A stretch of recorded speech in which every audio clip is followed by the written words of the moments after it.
Hello दोस्तों, आप सभी का स्वागत है आपके अपने यूट्यूब चैनल एमएस एकेडमी में। दोस्तों हम सिंपल इंटरेस्ट के क्वेश्चंस कर रहे थे। आज ये थर्ड लेक्चर्स हैं, तो इसमें हम इम्पोर्टेंट क्वेश्चंस जो है टाइप वाइज जो है डिस्कस करेंगे, जो आपके एग्जाम पॉइंट ऑफ व्यू से बहुत ही इंपॉर्टेंट होगा। तो पहला क्वेश्चन ये है कि एक व्यक्ति किसी निश्चित राशि, कोई भी निश्चित राशि है, ठीक है, तो 25% की वार्षिक दर से साधारण ब्याज पर उधार देता है। 6 वर्षों में उधार दी गई राशि से 360 रुपए अधिक हो जाता है, तो वो राशि क्या है? ठीक है, हम मान लेते हैं कि वो राशि जो होगी वो हमेशा 100 के फॉर्म में होगी, यानी कि 100% होगी, यानी कि पी की वैल्यू कितना मान लेते हैं? 100 मान लेते हैं। ठीक है, अब देखो ईएसआई जो होता है, सिंपल इंटरेस्ट जो होता है, वो आर इंटू क्या होता है? टी होता है। आर इंटू टी होता है। ठीक, अब देखो रेट ऑफ इंटरेस्ट कितना है? रेट ऑफ इंटरेस्ट कितना है? 25%। और कितना है? समय कितना है? समय यानी कि टी टाइम कितना है? 6 ईयर।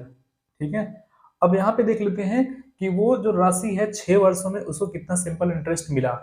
ठीक, तो S I is equal to 25 × 6, यानी कितना हो जाएगा? 150। ठीक है, 150। अब कह रहा है कि उधार दी गई राशि से 360 रुपए अधिक है। 360 रुपए क्या है? अधिक है।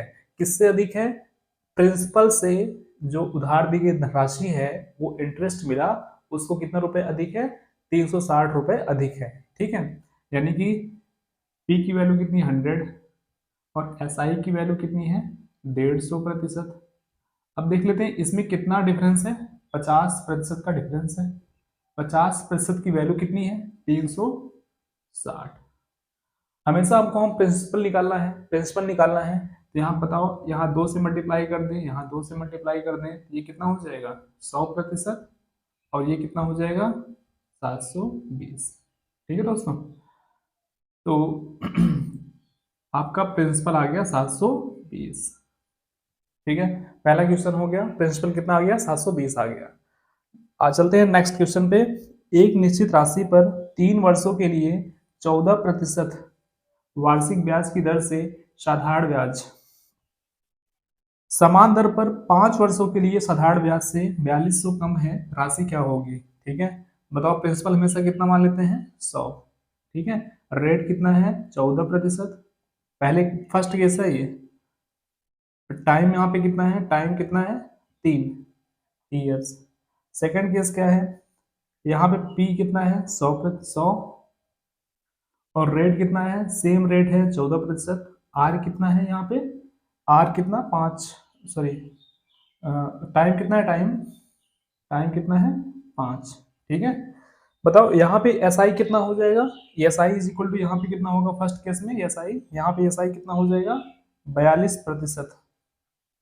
यहाँ पे एस आई कितना हो जाएगा? 70%।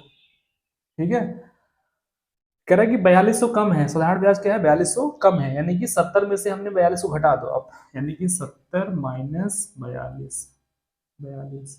ये कितना हो जाएगा? 10 में से 2 गया 8, यहाँ पे 6, 28।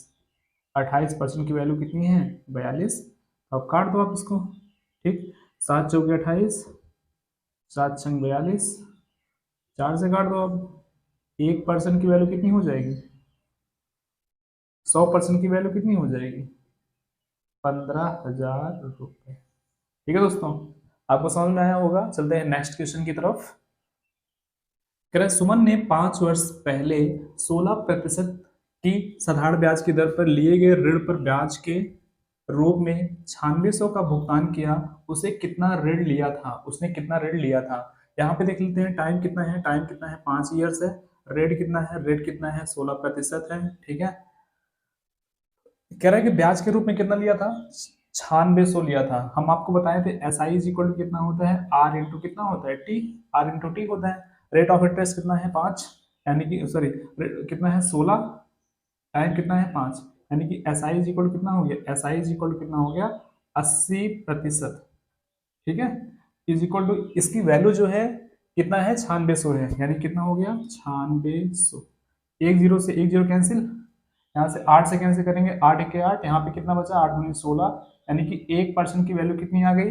120 आ गई, ठीक है। हमेशा प्रिंसिपल निकालते हैं, कह रहे उसे कितना ऋण लिया था, यानी कि प्रिंसिपल के फॉर्म में ऋण लिया होगा ना वो, यानी कि पी हमेशा कितना होता है, पी हमेशा कितना होता है, वो 100% होता है, ठीक है। 1% की वैल्यू 120 है, यानी कि 100% की वैल्यू कितनी हो जाएगी, 120, आंसर हो जाएगा। नेक्स्ट क्वेश्चन देखते हैं कि एक राशि साधारण ब्याज पर 30% की दर से 7 वर्ष में 15,500 रुपए हो जाती है। 7 वर्ष में उसका कुल ब्याज क्या होगा, 7 वर्ष में उसका कुल क्या होगा, ब्याज क्या होगा। देख लेते हैं, रेट ऑफ इंटरेस्ट कितना है, 30%, टाइम कितना है, 7%। हमेशा जो ब्याज प्रिंसिपल होता है किस फॉर्म में होता है, वो 100 के फॉर्म में होता है, ठीक है। अब देख लेते हैं यहाँ पे एस आई कितना हो गया, S I is equal to क्या होता है, आर इंटू टी प्रतिशत, आर इंटू क्या होता है, टी प्रतिशत। आर की वैल्यू कितना 30, सात की वैल्यू कितनी, सात की सॉरी टी की वैल्यू कितनी 7, ठीक है। यानी कि 30 गुणे 7 यानी कितना हो जाएगा 210%, ठीक है। अब कह रहा है कि इतना रुपए हो जाता है, इसका मतलब प्रिंसिपल प्लस ब्याज मिला करके इतना हो जाता है, ठीक है। यानी कि तो अमाउंट इज इक्वल टू क्या हो गया, पी प्लस एस आई, ठीक। पी की वैल्यू कितनी है, पी की वैल्यू कितनी है 100, एस आई की वैल्यू कितनी है 210, यानी कि 310% की वैल्यू जो है वो कितना है 15,500। एक जीरो से एक जीरो कैंसिल, 31 पंचे 1% की वैल्यू कितनी हो गई, 1% की वैल्यू कितनी हो गई 50, 1% की वैल्यू कितनी हो गई 50। हमसे क्या पूछ रहा है, वो कह रहा है कि 7 वर्ष में कुल ब्याज क्या होगा, 7 वर्ष में ब्याज कितना था 210%। हम इसमें 210 से क्या करेंगे, मल्टीप्लाई कर देंगे, ठीक है। 210 यानी कि 55 गुणे 210, जो आंसर आएगा इस फॉर्म में होगा, ठीक। यानी कि 5 1 5, 5 दूनी 10, फाइनली हो गया आंसर, ठीक है।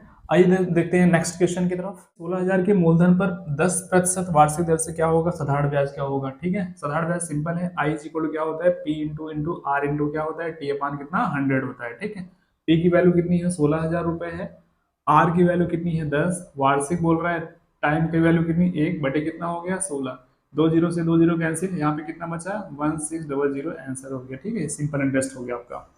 अब कह रहा है कि वह राशि याद करो, यानी कि पी की वैल्यू पूछ रहा है वो, वह राशि याद करो जिसे ब्याज के रूप में, ब्याज के रूप में कितना मिल रहा है वो 250, यानी कि एस आई की वैल्यू जो है वो क्या है 250, एस आई की वैल्यू कितना दी है 250, अर्जित करने के लिए 6% प्रति वर्ष की दर से, यानी कि यहाँ पे रेट ऑफ इंटरेस्ट जो है वार्षिक है, कितना है 6% की दर से साधारण ब्याज पर 8 महीने के लिए निवेश किया जाता है, 8 महीने के लिए निवेश किया जाता है। 8 महीना यहाँ पे रेट ऑफ इंटरेस्ट निकालेंगे, 8 महीना जो है वो क्या है पूरा साल भर का है, ठीक है, पूरे साल भर का है, यानी कि हमने 12 से डिवाइड कर दिया और उसके बाद 6 से मल्टीप्लाई कर देंगे तो क्या हो जाएगी, इसकी वास्तविक दर निकल आएगी, यानी कि 6 दूनी 12, 2 चौके 8, रेट ऑफ इंटरेस्ट कितना हो गया 4 हो गया। अब बताओ एस आई बराबर क्या होता है, आर इंटू क्या होता है टी, यानी कि आर की वैल्यू कितनी 4, 1 का यानी कि 4%, वार्षिक बोल रहा है, टी की वैल्यू क्या है 1, यानी एस आई की वैल्यू कितनी हो गई 4%। अब 4% की वैल्यू कितनी है 2500, यानी कि 4% इज इक्वल टू कितना हो गया 2500, सॉरी 250। हमेशा प्रिंसिपल निकालना है, प्रिंसिपल हमेशा किस फॉर्म में होता है 100 के फॉर्म में होता है। तो बताओ 4 से इसको डिवाइड कर देंगे, या तो ऐसे करें 25 से मल्टीप्लाई कर दें, इधर भी 25 से मल्टीप्लाई कर दें, ये कितना हो जाएगा 100, ये कितना हो जाएगा 25 25 में 625, आपकी प्रिंसिपल की वैल्यू आ गई 625। दोस्तों आपको समझ में आया होगा। हम अगले वीडियो में आपसे मिलते हैं अच्छे क्वेश्चंस के साथ।